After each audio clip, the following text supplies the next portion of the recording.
a creative campaign to CEOs and CMOs in boardrooms from coast to coast. And he's helped small business owners with considerably smaller budgets to build their business and brands. Some of the brands he's worked on: H&R Block, Mayo Clinic, Burger King, Toro, Domino's, and I could go on and on. I mean, I told Reid I'm not reading all his biography here. So without further ado, Mr. REID HOLMES.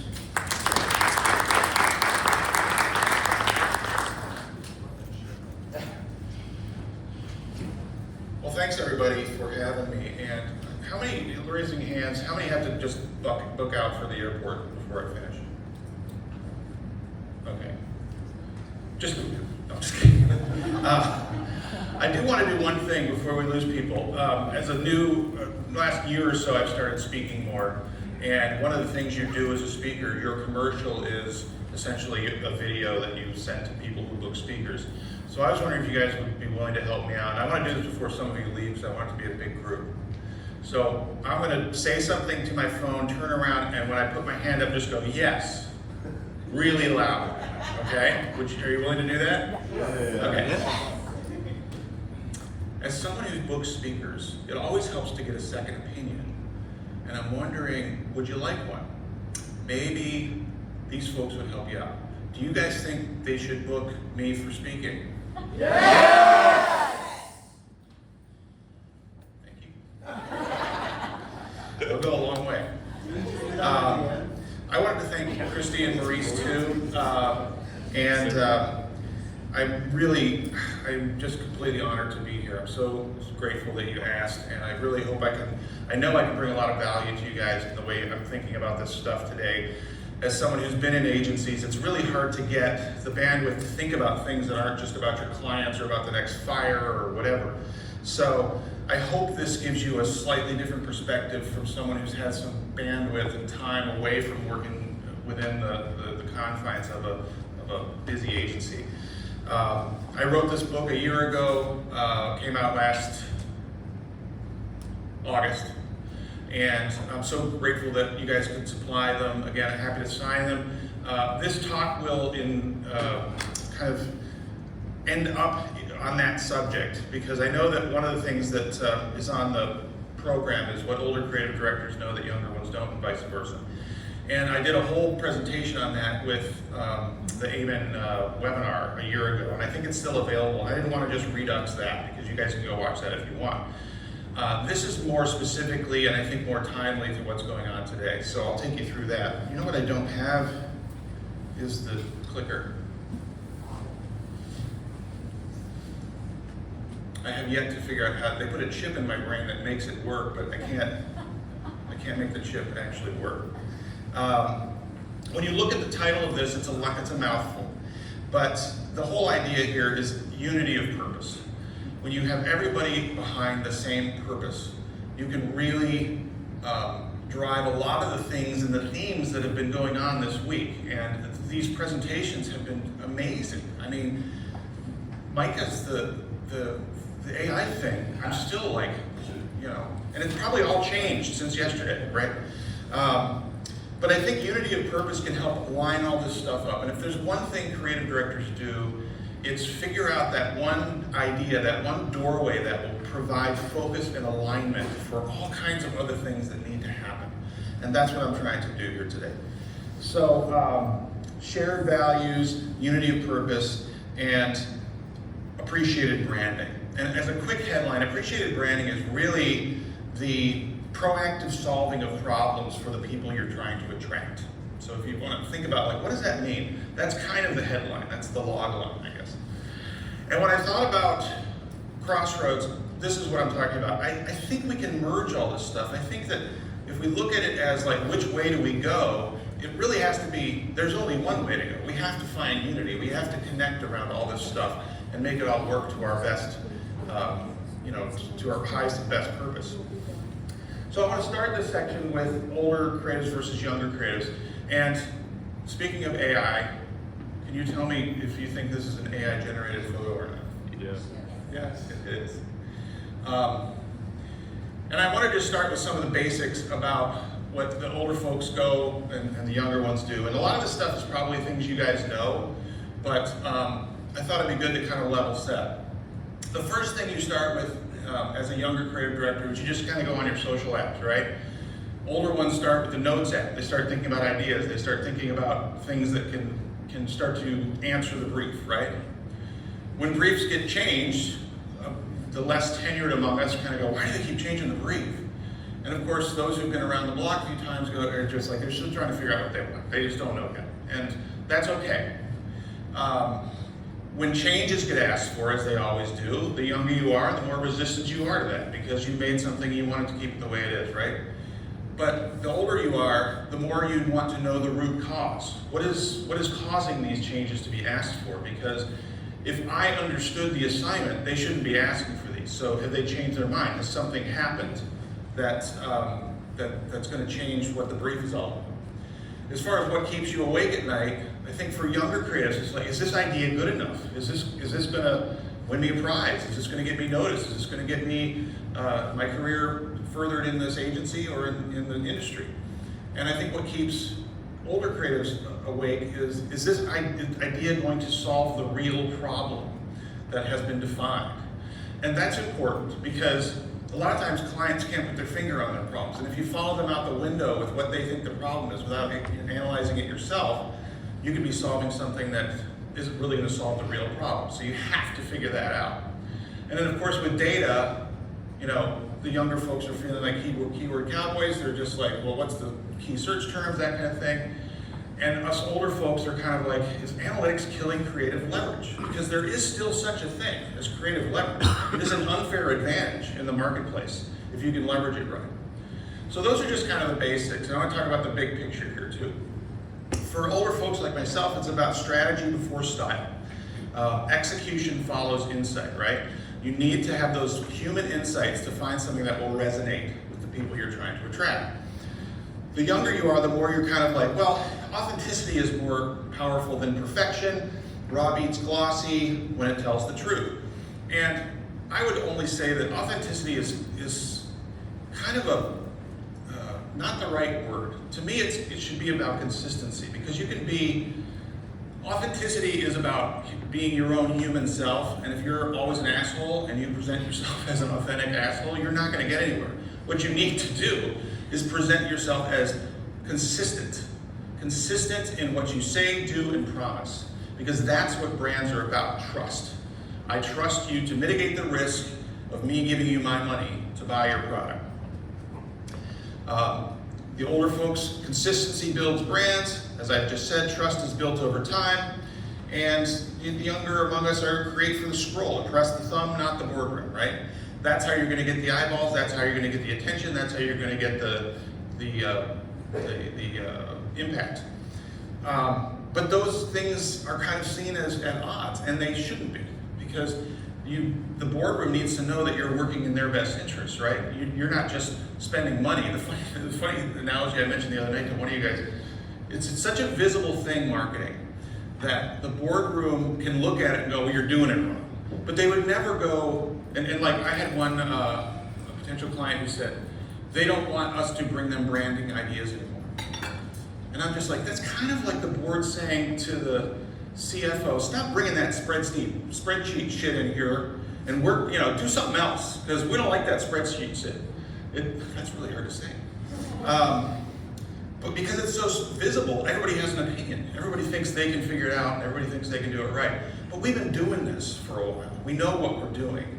We know how to see around the corners. We know how to lay track for success. And so when a CEO's wife says she doesn't like it, the CEO needs to have the respect, or at least be trained to understand that that doesn't matter. She's not in our target. She doesn't get to vote. It doesn't matter. So, I kind of went off on a rant there, sorry. And of course, the older folks believe in the human truths, and they break through. And, look at, you're not yourself when you're hungry, a great human truth. But the big picture, the younger folks look at culture like just, we need to keep up with culture. It's moving faster and faster. One of the examples I mentioned to you the other day is here to someone was Popeyes when the Pope was chosen. Popeye's Chicken just tweeted Pope yes, which is Popeye's. This is genius. I mean, it's just so simple. And it got them all kinds of traction and earned media attention. So you need to be able to play that game too. But then in comes this thing called ChatGPT or AI or whatever you want to call it. And I am recently, I mean, I was, as a creative person, I'm like, you're not coming for me, you know, technological whatever. You can't do what I can do. And it's true, it can't. But it's going to be here. It's not going anywhere. And as Mika said, we've got to embrace it and chase it down and make it our friend.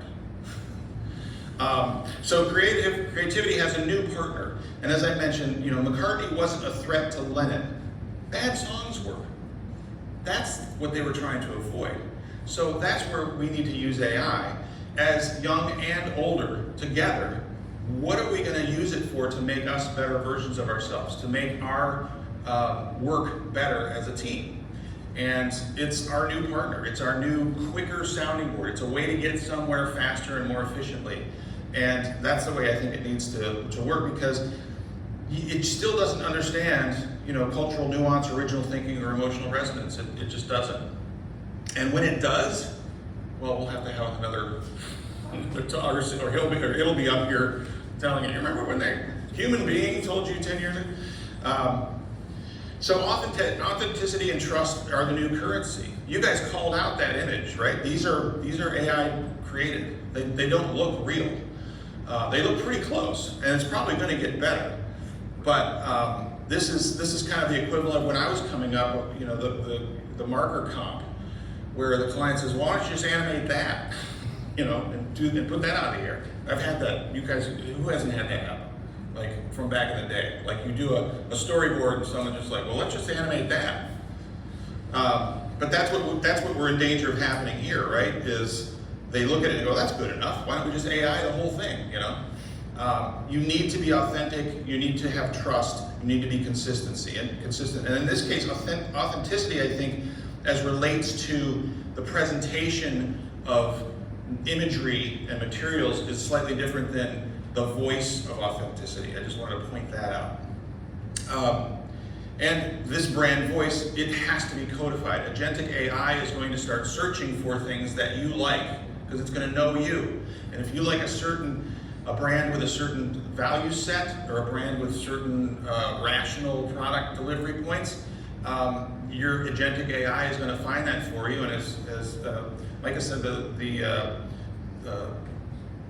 MasterCard just literally this week introduced a new payment process through AI, which is actually supposedly more secure than all the internet payments. Who among us from the last century was reluctant to even put our credit card into like Google or to buy anything on the internet? I mean, it's like not even a thing anymore. But it's going to get more. It's going to get more secure. So, knowing all that, let's just think about what's happening in marketing today. We're all, and you guys in particular, you're in the weeds, you're on the front lines. It's hard to see that 10,000-foot view. I grabbed this off of LinkedIn. This is someone I follow, Stephanie McCarty, and I thought this was appropriate as we segue into the next section of this program, which is what appreciated branding can help us do. She says it's the hardest time ever to be in marketing. Would you guys agree with that? Yes? Yes. No? No? John's like, I've seen it worse. Well, this is a sentiment that's out there for sure. And before I get into that, I just wanted to level set a little bit. I've gone through a couple of subjects here, but just so you know who I am, and I know Maurice introduced me a little bit, but this is kind of my one-sheet dossier of where I've been, where I've worked, things I've won, clients I've worked on, not all of them, but a lot of them. And I got to a point in my career, and I'll take you through this, where I just wanted to do something else. I wanted to try and help make the world a bit of a better place. I'll take you through that. But, so this is where I'm going now, because I looked at my legacy. This is just screen grabs from some of the work I've done. And my kids graduated from high school, and I have two that graduated from high school, the twins, boy and girl, and then an older, 4-year-older who graduated from college at the same time. And I just found myself going, this is all I've done. It's all this ephemeral stuff that just doesn't, you know, I haven't built an agency. I've got just work, and nobody cares about it because it made a lot of other people a lot more money than me. So I wanted to figure out what's my legacy, and so I decided, I had this idea that was hanging around my head, which comes from what I'll tell you about with this H&R Block example. I thought, as a creative person, all I ever wanted to do, and I think all most creative people want to do, is not waste people's time, and to actually deliver some value, some entertainment, some insight, something interesting, where at the end of it they go, oh, thanks, that was helpful, that was good, I enjoyed that, that was a nice ride, whatever. And from that I kind of created this idea, appreciated branding. And the more I looked into it, the more meat was on the bone. The more there was to look at and to figure out and to make available for those that want to do more good in the world while not sacrificing the good they need to do for their clients. And I'm talking about sales. I'm talking about driving impact. So this is where I write this book. And as I was thinking about the book, I realized, okay, what are the problems facing the world today? The world of marketing, the world of consumers, and what they face every day. And so I've got 3 or 4 of them here I'll take you through. Attention is and always will be the oxygen of marketing. If you don't get attention, you cannot make an impact. And the challenge here is attention is harder and harder to get because there's so many more places that are asking you for attention. And there's so much data-driven work that isn't trying to reward you for that attention that it's asking you for, right? And part of that happens with this funnel compression. So, back in the old days, you had awareness, interest, desire, action. You could address 100% of the market, and it kind of would go, and these are just numbers, they're not, don't chat GPT me on this, but the fact of the matter is if you're looking for awareness, you're gonna catch more people into your funnel than if all you do is spend all your money in activation. And that's what seems to be happening today. Data is driving all this. I know what my ROI is gonna be, I know what's coming next, I know what I'm gonna get as a return, but it's unsustainable because how many of us just are like, get out of the way, I'm trying to watch a cat video, or whatever. It's like, I don't care because I haven't been made to care. And that's what branding and awareness needs to do. There's a couple of advertising practitioners, Les Binet and Peter Field. If you haven't heard of them, look them up. They wrote a report called The Long and the Short of It. And they basically did decades of research to figure out what is the balance between brand spend and performance marketing. And one of the examples, if you want to look it up, the FE Awards has a case study with Mark Ritson, who's a great guy to follow. He does, I think he's Marketing Week out of the UK. He also does he also sells I think he calls it the mini brand, I can't remember what he calls it, but it's a course or something about branding. Anyway, he talks about this, and this was, of course, the campaign for Real Beauty. They spent 60% of their budget on brand, and the brand idea was wonderful. It was, beauty is, in the eye of the beholder. Beauty is not, living up to these unexpected or unrealistic beauty expectations of the category. The tension they're playing off is the fact that the whole category is telling you can be Christy Brinkley, or I don't know who that would be today, but let's be honest, you can't, but you can be a better version of yourself, which is a wonderful place for a brand to be, particularly as a daughter dad. I don't want her to grow up thinking she can be something that is unsustainable or unattainable. So they prove that if you spend 60% of your budget on branding and 40%, and these are rough and it's different based on category, but this was the headline for this particular campaign. In 2004, they started this campaign. It was a $2.5 billion brand. By 2020, it's a $6 billion brand. And it's because they're spending like this. And the real test was after the first year of doing this, the C-suite said, why are we spending all this money on branding? Forget it, it's all performance marketing. And their sales started to level off. And they asked, I think it was, I can't remember the name of the research company, but Nielsen, to figure out like, well, what's going on?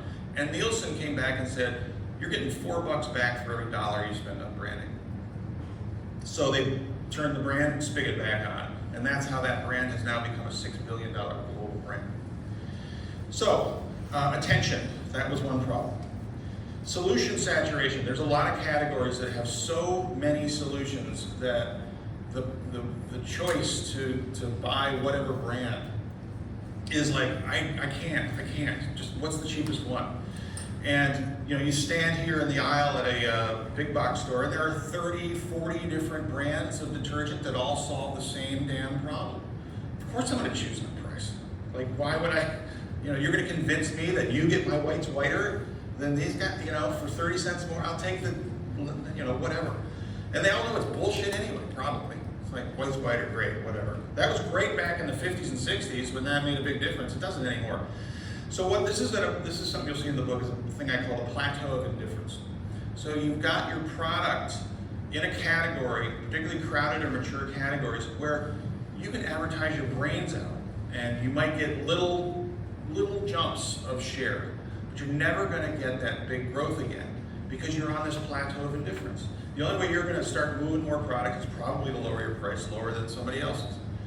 Even the innovation of like laundry pods. I mean, that carved out a whole new category of laundry detergent, and that's a very profitable product.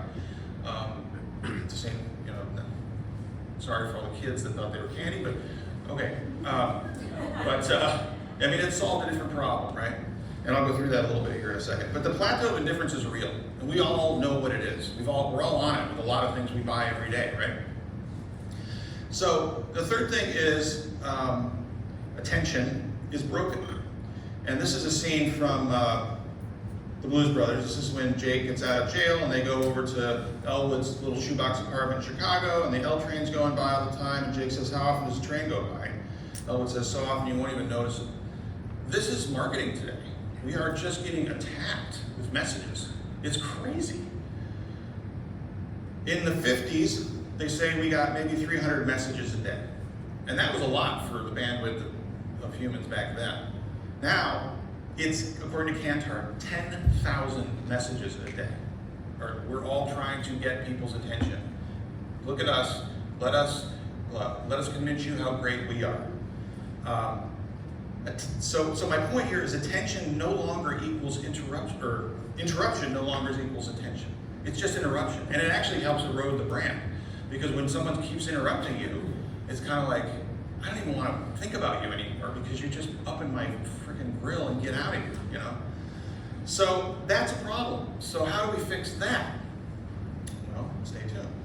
And then of course, lastly, we've got people who, whatever age you are, and I'm using our young AI created person here, they don't want to just chase transactions. I mean, this industry isn't even attracting the kind of talent it used to because it's so data-driven. It's so like, let's just chase transactions all over the internet. I've probably bored all of you with my canoe paddle example. Have I told everybody my canoe paddle example? I searched for a canoe paddle once. I was chased everywhere. Every time I turned around, come to your senses and buy our damn canoe paddle. And it pissed me off. And it made me realize personalization, there's a wrong way to do it and a right way to do it. The wrong way to do it is chase me around and tell me that I need to come to my senses, and then when I go to click away, well, wait a minute, we'll give you 10% off. Like, fuck off. And that's no way to build, that's no way to build profitability either. You can build appreciation into your brand's presentation so that price isn't as big of a deal. And here I'm talking about, instead of hitting me with, like, buy this canoe paddle, do a video. If you're like, oh, so you search for a canoe paddle, you must be interested in adventure. You must be interested in the outdoors. You must be interested in how things are made. You must be interested in places to go camp or canoe. Make videos about that. As I mentioned, Yeti does this beautifully. Yeti is great at this. They're making content that isn't about personalized to me in terms of what I had for breakfast. It's personalized to me in terms of my values and my interests. And for that, I thank them. And for that, they make me a better person. And that's what I'm trying to get at here. So I think we're at an inflection point, to say nothing of what was presented on the AI front yesterday. Brand erosion means more price deciders. Interruption does not equate to attention. This is that Havas study. 77% of brands could disappear and consumers wouldn't care. And a lot of people think, oh, well then branding's dead. People don't care about brands anymore. No, nobody is supporting their brand anymore. That's why no one cares about it. It's a very different point of view. And of course, younger talent want creative careers. And if we're going to draw more talented people to this business, we need to find a way to make them feel appreciated and like they're living a bigger purpose than putting in the keywords for an SEO campaign, right? So this appreciated branding idea goes back to a time I was a group creative director in Minneapolis, and we had the agency I worked at had H&R Block for 6 years, and I wasn't working on it. I was running Toro, Blue Cross Blue Shield, Mayo Clinic, and maybe one other one. And my CEO darkened my doorway and says, H&R Block's in review, and we need you to run the pitch. And I'm like, I've never run a pitch before. I don't know what I'm doing, you know. Well, we need a fresh face. It's you, right? So I had actually worked on the account just as not being in the group that did it when they needed help a year ago, and I had this one idea. I thought, you know, this might be worth bringing up, but I can't bring it if I'm running the review, because everybody's going to think I'm just trying to sell my own shit, which is a whole nother level of, I mean, we were talking about being a creative director, being an executive creative director. You know, if you look at my presentation from a year ago, it's basically you're in the center of a round firing squad, and any one of them, from your copywriter, your art director, your CEO, your clients, or you know, at any one moment, one of them will have a gun pointed at you, and you have to talk them down. But that's the job. Anyway, we had this idea. I ended up pitched it because you know we had the best of the best in Minnesota come in to help pitch this, and this idea I brought up at the end, thinking we don't really have what I think is going to do it, and it's going to be on me if we don't win it. So I brought this idea up into the room, and the temperature of the room changed, and that's how you know you've got something, right? When someone says to me like, oh well, I can see how the print would work. I can see how the we can do the digital, or we can do a site like this, or we can do an experience, and it just changes the room. And so that's what we had with this idea. And after it launched, we started to get emails from people, which I had never experienced before as a creative director. And the emails were of a common theme. They were thanking us for the idea. They were thanking us for what we were doing with this brand. And it was making their kids feel worthy. It was making them feel seen. And the whole idea was leveraged off of the insight that H&R Block is the financial advocate for the middle American financial outsider. The advocate for the middle American financial outsider. And what the idea we brought forward was, well, we asked the question, well, what does the insider have that the outsider doesn't? And the insider has people to take care of that. And so the idea was, when you got H&R Block, you got people. And when we put that out, we had people, this is an actual one from this woman in Dunbar, West Virginia. She pulled into a block. Her daughter said, does this mean we have people? An HR block. Does this mean we have people? And when they got home, the daughter was running around, we have people, we have people. I couldn't believe it. I thought, come on, it's just an ad, you know? But it was really nice to get a thank you forwarded from my client, saying you're making a difference, not just in our business, but in terms of the way people think about themselves and their worthiness in this world. This is one example of that campaign. Why the long faces? We're freaking out about our taxes. If I get audited, I'm toast. You're awfully relaxed for tax time, Wilson. Yeah, I got people now. People? I had them dig through my return for any mistakes. I have never felt so relaxed. This year, don't worry about your tax refund. Get every penny you have coming with the H&R Block Maximum Refund Guarantee. Wilson has people. Wilson has a cat. So that was work that ran for 3 years. It drove 10% growth every year And they went from about 18.5 million returns to 23 million by the year 3. And I think there was more to it than kind of just fun, interesting ads. We hit a chord there. And so I asked myself, is there something more to earning thanks? Is there something more to this? And these are the things you have time to think about when you're not, helping fixing a client's problems in an agency, right? So I thought, well, personally, let me look at what have I got?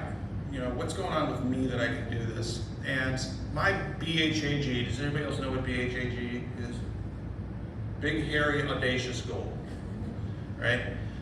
Could I go upstream from being a creative director to being more strategic and more audacious than that, more strategic for the industry that's already been really good to me? Like, how can I help the people who have to do the work start at a better place so that they'll definitely get to a better place?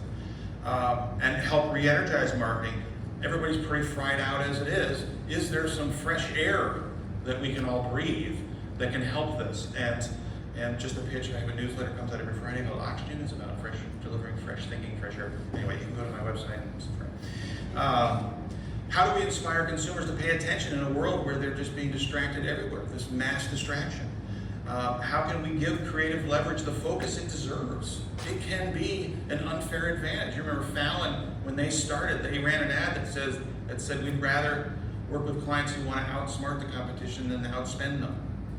Right? That's important. It's still possible, right? And also make it fun, because we do better work when we're having fun. It doesn't have to be. We don't have to grip the bat so tight on all this shit, right? I mean, it's advertising. And yes, it can do good things in the world, and I believe that if you do, you'll get outsized attention, and I'll go through that a little more. But as you go forward, you think, okay, what are the ground truths about the business that haven't necessarily changed? Number one is, I believe people don't buy because they understand you, they buy because you understand them. You have to prove that you understand their life. That's why research and strategy is so critical, providing insights into people's lives and the way they go through life and what they need. This is why a statement like "you're not yourself when you're hungry" was so powerful, and why in the first year their sales went up 16% with that campaign. Because they said, we get it. They found an issue that they could attach themselves to and solve that wasn't literally about their product, it was about life, right? Companies don't sell products, they sell the next version of who their customer wants to be. That's always been the case. It's always been the case. And when you think about it that way, that your product is a bridge to the next version of who your customer wants to be, it changes how you think about solving the problem of the ad or whatever the earned, paid, or owned execution needs to be. And of course, the industry has been subsumed by data and transaction chasing. And I think it's unsustainable. Now, AI might solve that. AI may make all that stuff go from 95% of our day to 10 or 15, and then we can get creative again and use AI as the tool to collaborate with. I don't know. But as of today, there's so much data and so much transaction chasing, we're all just getting burnt out. Consumers are getting burnt out. So the epiphany for me was this. Branding has spent billions over the years. The old model is convince customers to care about your product. And I believe it's flipped. You have to prove you care about your customers. If you prove you care about your customers, they will give you their attention. If you proactively solve problems in their lives that may or may not be your rational product solution, they may be something that's tangential to that. They can be it can make a big impact. And so I built this thing I call the brand appreciation curve. Every brand says, does, and solves things, right? On the left side, you have rational, which has become expected. Whiter whites, brighter colors is what they say. They might do something like, well, we have these new Tide Pods. We've done something rational that's different and better. That's great. It's newsworthy. Maybe people appreciate that. A lot of people did. It became its own kind of little niche category. But we solved a bigger problem. We solved a rational problem of no more, drippy laundry jugs or no more powder all over the place. So we've contained the mess, and maybe we solved that problem. That's great. Those are rational, and you're kind of expected as a brand and a product to do that kind of stuff. What's not expected is emotional insights and emotional help. And so when you look at this, you've got rational language, rational differentiators, and your product solution. It's all rational, and it's in a sea of other ones that are saying essentially the same things. On the other side, you need to leverage the values of the business and the company, because this is what brings everything together. The people who work there, the people who appreciate the brand, the people who want to be advocates for your brand, the people who want to believe what you believe in and what you stand for. That's how you get hearts and minds on your side. So what are the values you believe in? Talk about them. What values do you believe in that you support? Do something that shows you support them. And what can you solve for people that's more of an emotional solution that your product doesn't necessarily solve? That's a proactive, big blue space of opportunity for brands. I've got a couple of examples here. But you'll notice that one is about the product, one is about the customer. And in the book, I talk about a unique emotional solution or a unique appreciable solution. That's what I think is our new North Star. What is that unique thing, particularly in crowded categories? I'm not saying that you can't talk about how your product is, how great your product is. Do that in your performance marketing. That's the last decision point for people anyway. But how are you going to get them to start considering you, to start getting you into their world of belief, of things that oh, they want to help me. I want to pay attention to them. And I call it a unique appreciated solution.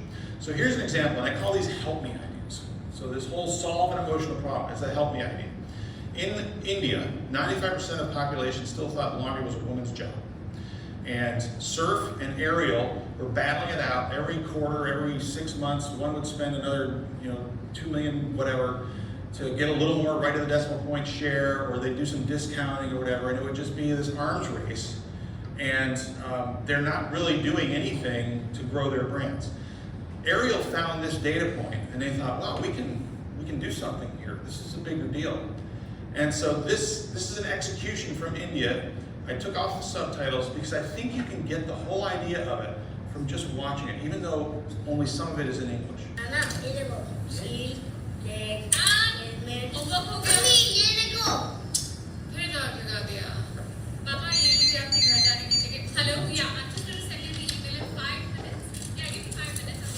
मेरी छोटी सी गुड़िया कितनी बड़ी हो गई, घर घर खेलती थी, अब घर संभालती है, ऑफिस संभालती है.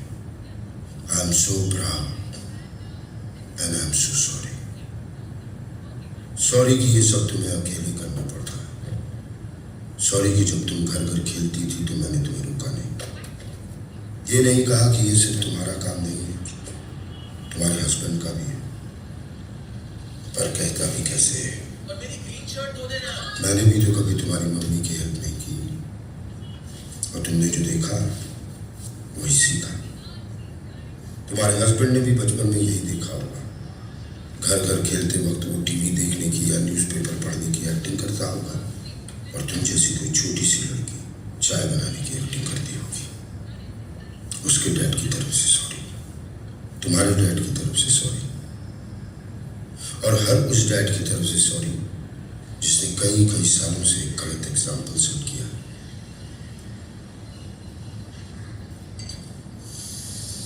पर अभी भी देर नहीं हुई. इस सॉरी के साथ मैं अपनी तरफ से एक छोटी सी कोशिश करूंगा कि घर के काम में मम्मी की हेल्प करूं. किचन का किंग ना बन पाऊं तो कम से कम लॉन्ड्री में तो हाथ बटाऊं. इतने साल एक गलत एग्जाम्पल सेट किया है, अब कुछ सही कर जाऊं. तुम्हारा पापा.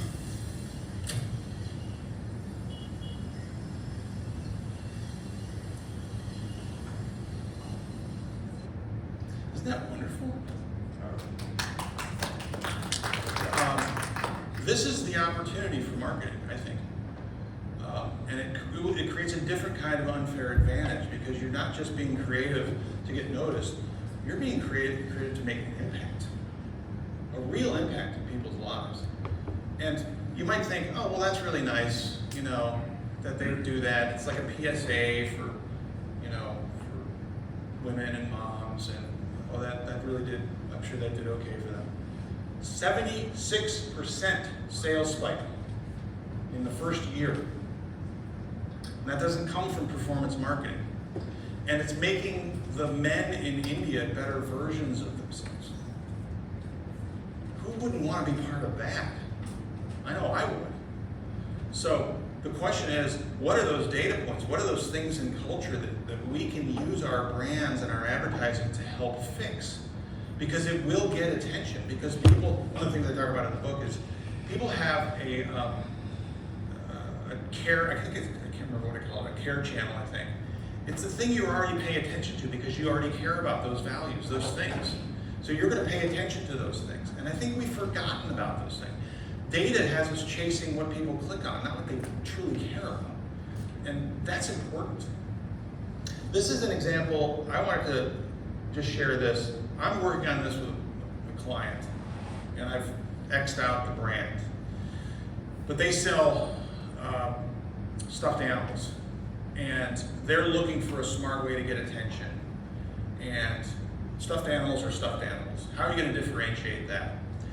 And I said, you know, let me do a little research. I did some ChatGPTing, and I actually checked this out. On any given flight, you're only 21 minutes away from a child having a meltdown. You know, and we've all been on those flights where we're like, oh God, I remember when my kids were that age. I feel so sorry for that mom or that dad or that kid, or hey, use my keys, whatever. And I was just like, well, why don't we equip these planes with something to help mitigate that issue? And so the idea was, why don't you guys partner with an airline, and I will not mention the one we're talking to put 6 or 8 of these stuffed animals on the plane, and then if there is a meltdown, you have something to help mitigate that. And guess who's going to get the credit for that? The brand, the toy brand, right? So this is just something I kind of mocked together. On the napkins, this airplane especially equipped if a child needs comforting. You've got the brand of the toy on the little chest, and you put it on the screens, if there's screens or whatever. All of a sudden, I feel really great about that toy brand. All of a sudden, when I think about them next time, I'm like, I should buy that brand. They really want to help. They're really trying to do something good. So that's one example that comes out of this. That isn't just a case study I pulled out of the air. It's an idea that we're actually working on. So the point here is, attention used to equal impact. Impact equals attention now. It's a complete flip. And this is where PR, advertising, earned, owned, and paid, we all need to be singing from the same hymnal. The more integrated you can be on that stuff, the better results you're going to get and the more impact you can make in the world. This is an example. Everybody heard of Deluxe? Deluxe is a Czech company out of Minneapolis. A friend of mine, Amanda Brinkman, do you know Amanda, Christy? She's in Minnesota. No. She took a job at Deluxe, and we were all like, why would you take a job at a Czech printing company? It's like, and this was like in 2018 or something. And, but she had something up her sleeve. She wanted to learn how she could help. And so what they created is this thing called the Small Business Revolution. And she said, and it's in, I talk about her, and her case is in the book if you want to read about it. But the point is, when in the competitive spend environment where they were spending a fraction of what the MailChimps and all these other businesses that help small businesses were doing, they were nothing. They were invisible. She started doing this, and their sales, their results, and I believe their sales, check me on when you read the book, I think it went up 11x. And what they did is they did 6 seasons of this thing called Main Street Revolution. They would pick a small town, they would go to that town, they created a 6 to 8 episode series that they put on the web and also on Hulu. It was nominated for a Emmy, and it drove huge results for them. Suddenly, their performance marketing was like, well, those are the guys that are doing this small business thing. So you get that postcard that says, get checks for free, or get a whole business suite of online products. Now it's getting noticed. That's the power of proactively helping solve people's problems. And there's so many different ways to do it nowadays. How are we doing on this is a thing I call the brandometer. And it's not this, which is unknown when Marlon Brando was doing the Men. Known when he did A Streetcar Named Desire. Then he was branded. He was Marlon Brando. And then, of course, when he was finally the chosen product, he was, I don't know if you guys are following me on this one, but let me go back up. Brands are either unknown and they're not considered. They're known and they're sometimes considered. They're branded and they're always considered, but they're probably not always chosen. And then there's the ones that are wanted and always chosen, and that is the aspiration. And are we all going to get there with all of our brands? No, but that is the aspiration. And aspiration is a North Star. It doesn't mean you deliver it. It gives you a direction and something to guide your thinking, right? This is the plateau of indifference. This is where, well, I don't know, this other one's cheaper, or I don't need to go somewhere else. You know what? This is, I would argue that branded is Walmart, wanted is Costco. Costco doesn't advertise. They are what I call a reverse targeted brand. They are targeted by the consumers that use them. The videos that you see on Costco are made by the people who shop there, who are gleefully going through the aisles trying to figure out what they got next. That's a big deal. That is reverse targeting. That is a wanted brand. But there are many problems in the plateau of difference. How are you getting meaningful breakthrough? Are there newsier alternatives that are drawing attention? Are you cutting prices to do it? Are there other parity performers that are better options? Are your rational appeals undifferentiating? Uber has a very rational appeal that is very differentiating, right? But XYZ taxi doesn't. A taxi's a taxi. So you have to figure out how do you get wanted and chosen. And a masterclass in this is, I love movies, and this is one of the best ones for this, is the movie Groundhog Day. If you remember, the first half of it is Bill Murray being full of himself, talking only about himself, talking about what he wants and what he needs. Does that sound familiar? I mean, that's what we're asked to do in a lot of the briefs we get. We do this, we do this. What are our talking points? What's our reasons to believe? And what he didn't do was what the conceit of the movie, which was the repeating the same day. He was able to learn what Andy McDowell wanted, what she believed in, what her values were, and he could figure out how he lined up with those things. And that's how he ended up winning her over. And not to be too on the nose, but at the end of the movie, she buys him in a bachelor auction, right? So our attention does not default to the generation that we're in. I think those are false delineations. They were great back before we had the technology to really parse out and segment different cohorts of people based on what they believe and what they want to do with their life. But I think it's an outdated way of targeting and deciding on messaging. It still has a place, but there's so much more you can do to drill down and get more specific. And that's about shared values. What are the things, I might search for a canoe paddle, and I'm, in my 50s, doesn't look like it, but you guys are tough.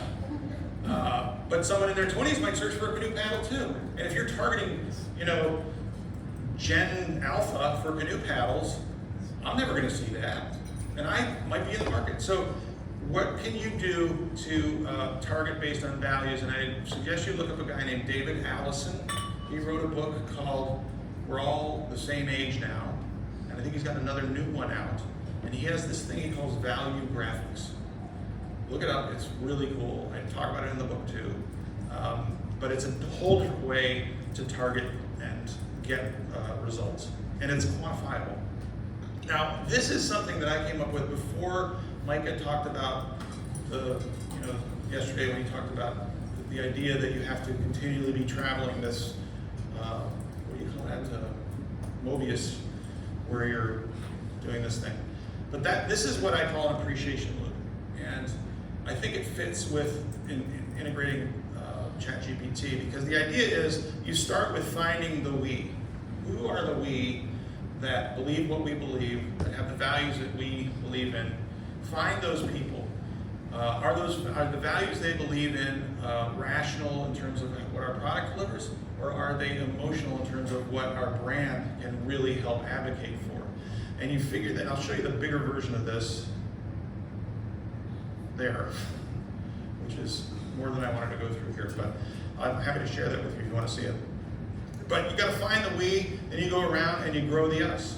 And then you go back and you find, are we getting bigger? Good. What else can we say that will grow that to be bigger? And then we go out and grow the us. And you just keep doing it. And you build up from being ignored to being irreplaceable. You go to the point of being really valued and cared about. So I was talking to a guy named Ken Greer. He's a Minnesota guy, and I took him through this whole idea before I came here, and he just said, I totally get how making the earning of appreciation your focus will make the work better and more effective across the whole spectrum of paid or unknown messaging. If you make it your North Star, it can simplify so many things. Just like a great campaign idea can shut out a lot of stupid conversations because they no longer apply to what the main goal is. I think appreciated ideas, appreciated branding, appreciated content, if we know what our target will appreciate, what they will thank us for, everybody can be singing from that same hymnal. And it's going to be more rewarding for all of us. It's going to be more rewarding for the people who look at the work in the marketplace. It's going to be more rewarding for the people who do the work. And it's going to be more rewarding for the brand and to become more robust as it grows and goes up those levels. So that's what I have for you today.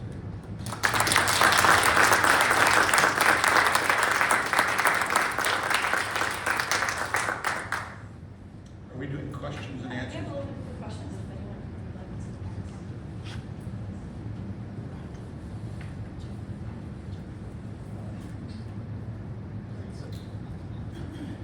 We're off. It's a straight line. Yeah. Talk. Where do you go? I'm sorry, I can't hear you. I really appreciated the talk. Oh, thank you. Actually, I really wanted to see that slide. Oh, you want me to show? Yeah. I don't know if I can now. The grow the slide. Oh, that was the question. Yeah, it's he's moved on to a different deck, so but you know what, I'll send it out to you if you want to see it. You can go so that because I'm Mr. Marketer now for myself. Oh, there it is. Okay. You can scan that QR code, and if anybody wants to just have a chat, you can schedule time on my Calendly for anything. If your agency, if you'd like me to come and chat or coach up anybody, or I'm here for that. I just want to help get this message out because I think we can all do better. This is it here. So it starts with, what are your rational appreciators? What do you solve, do, and say? What does your product do? What is existing and what media are existing, owned, or available and relevant? Insight gathering includes your customer, your competition, your company. Is your rational, unique selling proposition truly novel, or is it just frivolous? I mean, you have to be honest, because most clients think they're the best thing since canned tuna, and there's 50 different brands of canned tuna. Is there an unrecognized tension in the category, like why do women still have to do all the laundry? And what is the biggest potential for customer and company appreciation? What can you do that will make them go, oh, thank you for that. That's a big deal. And then you go through your media platforms, paid or unknown, where does this idea live best? And I think part of what appreciated branding is about is you really need to know the idea before you start figuring out where it's going to live. Ideas tell you where they need to live. So you have to be listening for that. What are the creative opportunities? Are we going to do a video? Are we going to do some paid ads? Are we just going to do an event that we're going to ask people to share, whatever? What are the timelines? And then you kind of go out there and you plan it in the media you need, you grow it. Is it getting some traction? Can you throw some gas on the fire? You start to harvest the attention, and then you do some activation and you try to get people to act on buying, and that's that performance stuff. And then you keep going around, and this works for any size brand, any size company.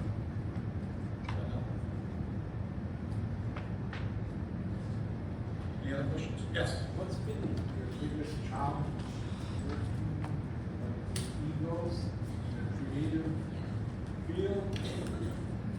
Or As regards to this, or just in general? In general, What's the biggest challenge? Well, for me, there've been a lot, but as a creative director, it really all kind of comes down to you. If the work isn't there, you have to figure it out. And you guys all know this. And so one of the biggest challenges is when creative people haven't figured it out and you gotta step in and fix it, how do you not piss them off? How do you not make them think you're just trying to sell your stuff? How do you manage those situations? And there are ways I've developed to do that. And it's the last thing you want to do, because one of the things I love most about being an executive creative director is my life's mission is to help make people a better version of themselves every day. That's what I'm trying to do with this. And if they're not, if it's just not happening for them, then you have to figure out how to both rescue them from not having the solution and rescue them from their own ego getting shattered or them turning the gun on you. So that's a challenge. That's one of the biggest challenges, I think. Yeah. Any other questions? Am I gonna be able to share this deck? Christie, Yes. Christie has some. I'll make a PDF for you, Christine, you can share it out. Real quick.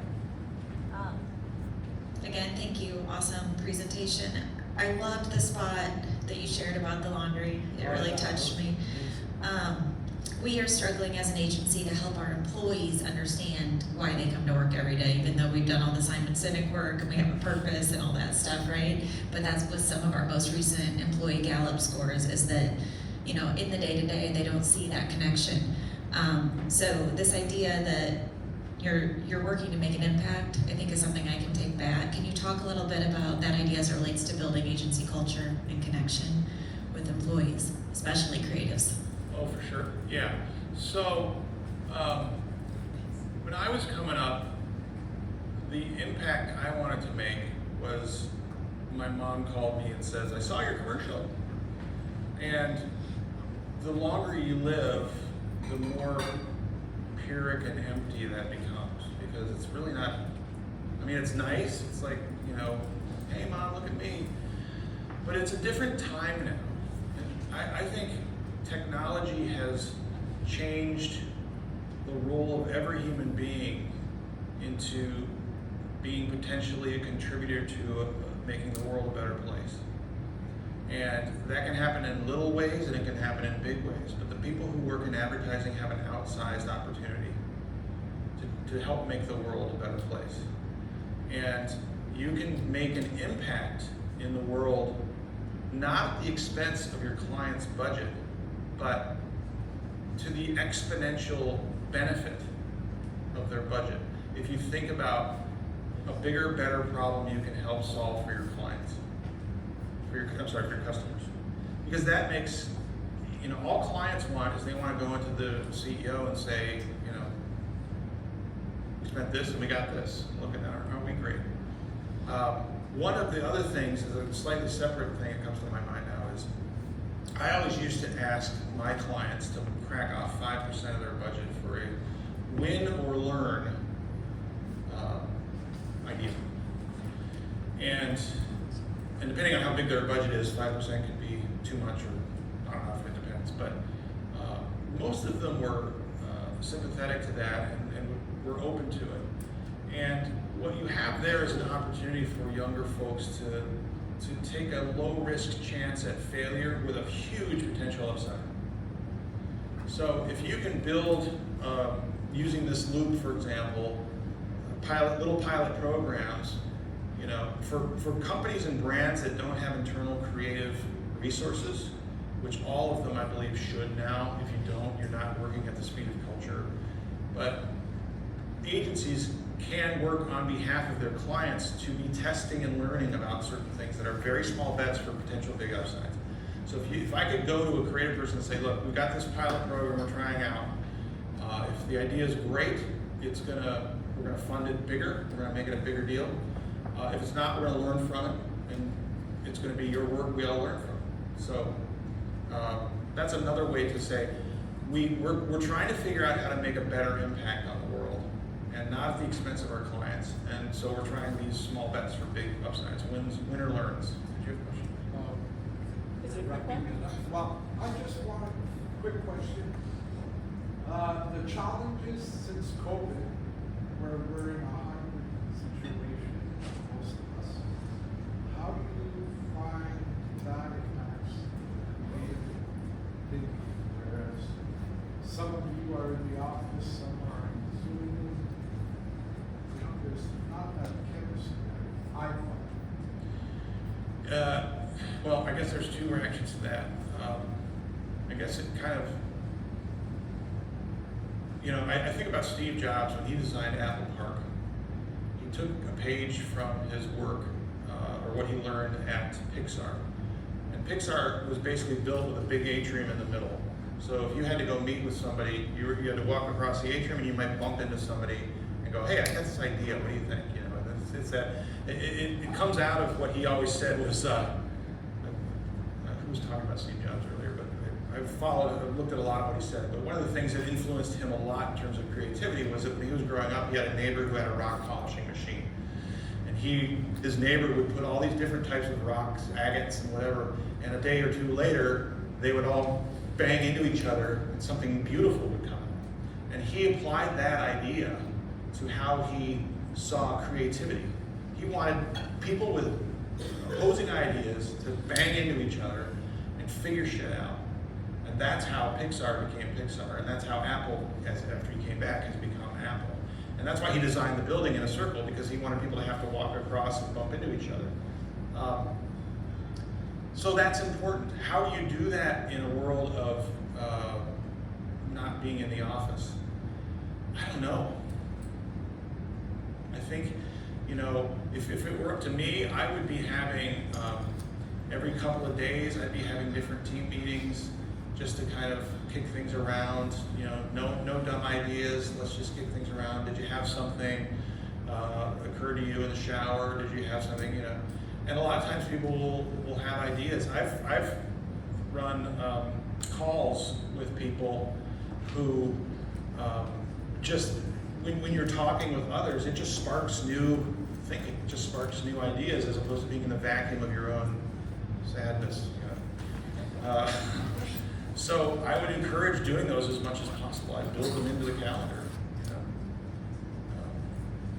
know? Time up? Okay. I hope that was helpful.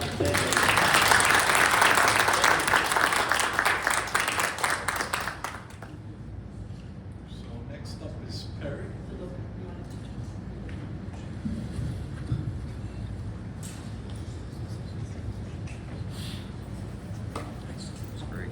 Thank you, Reed. We're so fortunate to have sponsors, and one of the